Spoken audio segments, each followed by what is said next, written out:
अनेक भाषाओं में स्वामी जी की महिमा का गान किए। श्री रामचरितमानस द्वादश ग्रंथ के भाग जाते हैं।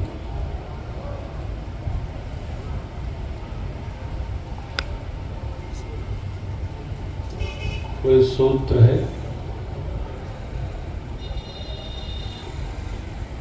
धर्मस्य तत्वम निहितम गुहायाम महाजनों ये मेरा सपन था। हम लोग आए हैं अपने अपने प्रकार की सेवा लेकर। असुर नाग खग नर मुनि देवा आई करें रघुनायक सेवा। यह महोत्सव हमको आपको क्या दे जाएगा ये तो हम आप जानते हैं। तो जो बटुक लोग बैठे हैं इनमें पूज्य स्वामी जी का दर्शन हम कर रहे हैं। ये उत्सव का अपना अपना प्रकार होता है, जिसकी जैसी अभिरुचि होती है वह उत्सव को उसी प्रकार संपन्न करता है। हमारी भगवान त्र्यंबकेश्वर नाथ से, कैलाश पीठ के भोले बाबा से, इस सदगुरु पीठ से इतनी प्रार्थना है कि हमारे गुरुकुल में जितने भी विद्यार्थी बटुक लोग अध्ययनरत हैं, इनमें भी कोई पूज्य स्वामी संविधानंद निकल करके उपस्थित हो। यही हमारी खाती है। हम श्री राम कथा सुनाएं, लोग सुने, गर्दन हिलाए, लेकिन यदि जीवन में न उतरे तो हमारा समय और सुनने वालों का भी समय सदकारत है। परम श्रद्धेय धर्माधिकारी जी कल बोल रहे थे, प्रसंग आपको स्मरण कराया था, तो इतना अद्भुत है। स्वामी जी तो मैंने कल आपसे निवेदन किया। अभी आज आचार्य श्रीकांत भैया बोल रहे थे कि स्वामी जी में अनेक स्वरूप दर्शन होते हैं और ये बड़ी विशिष्ट बात है। मेरी पूज्य स्वामी जी में आचार्य श्री सहज श्रद्धा है, परंतु हमारे जो बच्चे हैं उनकी स्वामी जी में अगाध श्रद्धा है। अगाध श्रद्धा है। जब यात्रा का समय आता है तो बच्चे कहते हैं पापा स्वामी जी से बात करिए, स्वामी जी के सानिध्य में यात्रा करेंगे।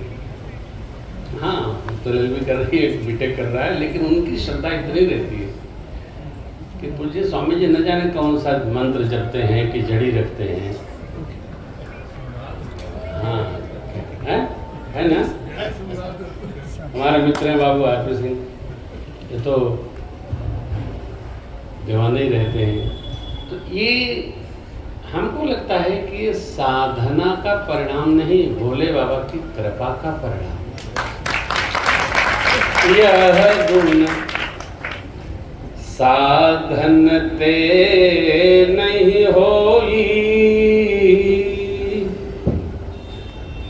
तुम्हारी कृपा पाव कोई कोई। पूज्यपाद गोस्वामी जी महाराज ही कहवाते तो ये पंक्ति सुग्रीव जी से है, परंतु महर्षि वाल्मीकि जी, बाबा कागभूषणी जी, भोले बाबा, महर्षि याज्ञवल्क्य जी सब एक ही भाव लाकर उतारते हैं। ये जो जीवन की सहजावस्था है साधना से प्राप्त नहीं होती है। साधना से मनुष्य के अंदर एक अभिमानत्व उपस्थित हो जाता है। जब कृपा उसमें आविष्ठित होती है, कृपा दृष्टि होती है, तब वो एक सहज स्वरूप में प्रातस्मरणि पूज्य स्वामी संविधानंद जी का अवतरण कराती है। हमको आज तक यही समझ में नहीं आया कि स्वामी जी हमारे पिताजी हैं कि भाई जी हैं कि गुरु हैं कि क्या हैं कि आचार्य हैं। न मिलो तो उलझन होती है और मिलो तो समाप्त हो जाती है। पूज्य स्वामी जी का ऐसा एक मतलब क्या कहें, हमारे तो समझ में श्रीकांत भैया नहीं आता। ये अब मैं स्वामी जी कहते हैं कुछ सुनाओ तो मैं माइक पर ही फोन पर ही शुरू हो जाता हूँ। अरे हम लोग घंटों घंटों सुनते सुनाते रहते हैं, हमको सुनाना है, इनको सुनना रहता है, और कथावाचक को सुनाने की बीमारी होती है। तो जैसे कल सरकार ने मेरे कहा, अब प्रसंग पर जो कल आपको वंदन किया था उसको थोड़ा स्पष्ट करता हूँ। सबसे पश्चात में श्री हनुमान जी ने प्रणाम किया, और बाबा कितना मधुर लिखते हैं, पाछे पवन तनय सिरुनावा जानी काज प्रभु निकट बोलावा। यही मेरा कार्य करेंगे, ऐसा हृदय में जानकर भगवान ने थोड़ा निकट बुलाया। से सब लोग दंडवत करते रहे तो भगवान आशीर्वाद देते रहे दूर से। श्री हनुमान जी को निकट बुलाया। क्यों बुलाया? तो सिर पर हाथ फेरना था, दूर से हाथ फेरा नहीं जा सकता है, इसलिए परसा शेष सरोरुह पानी कर मुद्रिका दीन जन जानी। ये मेरे हैं, मेरा भाव इनमें है, अथवा तो ये मेरे को मेरे जैसा ही जानते हैं, इसलिए भगवान ने उनको कार्य सौंपा। सद्गुरु उत्तराधिकारी उसी को बनाता है जो सद्गुरु को ठीक प्रकार से मनसा वाचा कर्मणा समझ लेता है।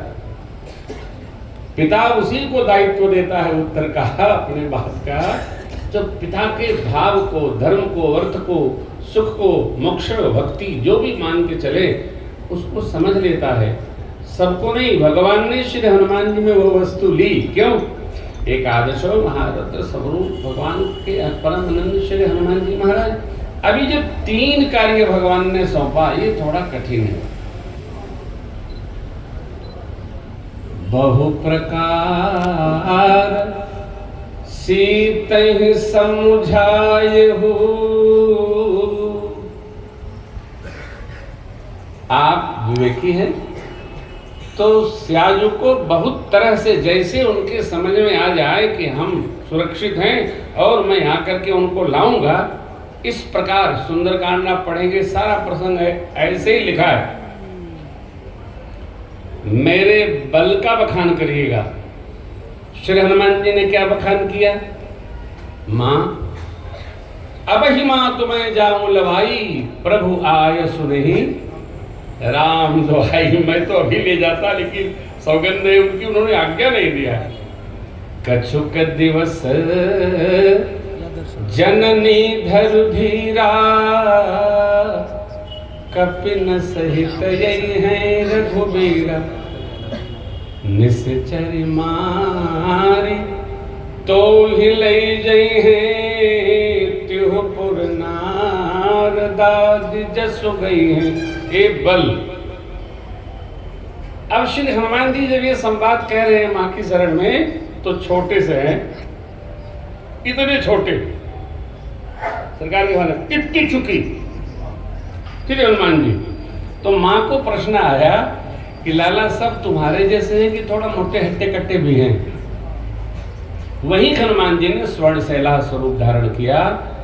कनक भूधराकार शरीरा समर भयंकर, अति बलवीरा सीता मन भरोस तब भयऊ, पुण्य लघु रूप पवन सुत।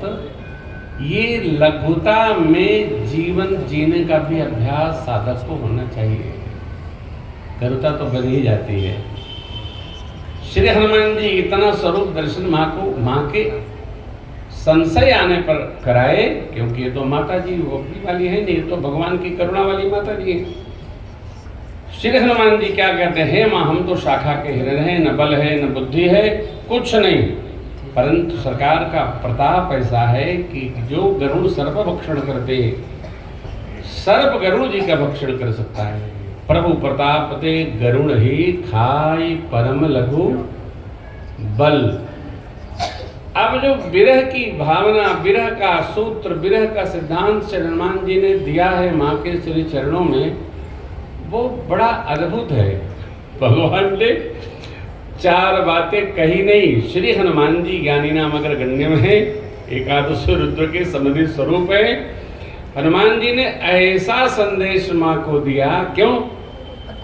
सरकार ने कहा था मेरा विरह भी उनको सुनाना जो तुम्हें अनुभूति में आ रहा हो। अब ये पंक्ति अद्भुत है, पाठ से नहीं आएगा, अनुभूति करने से आएगा। देख दर्शन करिए।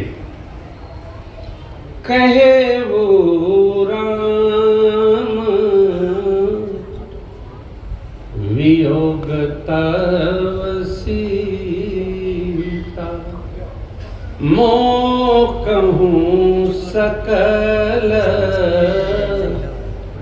भये विपरीता।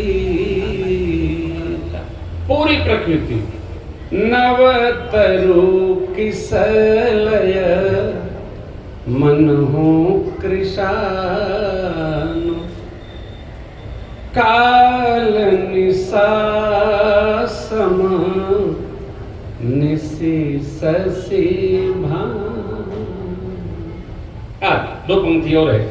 माँ ने जब सुना तो भगवान के भाव को अंतिम चरण में श्री हनुमान जी कहते हैं, तत्व प्रेम कर मम अरुतो, जानत प्रिया एक मन मोरा, सो मन सदा रहत तो ही पाही, जानू प्रीति रस देहि मान। मेरा जो मन आपके प्रेम तत्व को जानता है वो मेरे पास रहता नहीं है, वह आपके पास रहता है। श्री हनुमान जी महाराज भगवान के इस हृदय के भाव को कैसे समझ पाए, ये श्री हनुमान जी जाने और हमारे परम प्रभु जाने। परंतु जो संदेश सरकार ने देकर भेजा, श्री हनुमान जी ने उसको व्यवस्थित रूप से बाप के चरणों में रखा। और बाबा की अग्रिम भक्ति है, प्रभु संदेश सुनत वैदेही, मगन प्रेम तन सुधि नहीं तेही। हनुमान जी महाराज के श्रीमुख से संदेश सरकार का सुनकर मेरी माँ का मन मयूर स्थिति में नृत्य करने लगा। जब साधक इस स्थिति में उपस्थित होता है तो वो संसार के सारे व्यवहार को, संबंधों को, आहार विहार श्रृंगार सबसे अलग होकर और उसी प्रकार भगवान के श्री चरणों में रम जाता है, जैसे हमारे प्रातः स्मरणीय पूज्य स्वामी संविदानंद जी महाराज रम गए। और इनके आह्वान पर हम लोग भी आकर यहीं जम गए। भगवान भोलेनाथ से, त्र्यंबकेश्वरनाथ से, आचार्य पीठ से प्रार्थना है कि ऐसा समय बनावें कि हम लोग प्रतिवर्ष इस उत्सव में अपने अपने पुण्य के पराम स्वरूप स्वामी जी के भाव को प्रणाम करने उपस्थित हो सके। यह हमारी कामना भी है, प्रार्थना भी है। सभी श्रेष्ठ जनों के सिर चरणों में बारंबार वंदन करते हुए सादर प्रणाम। जय श्री राम।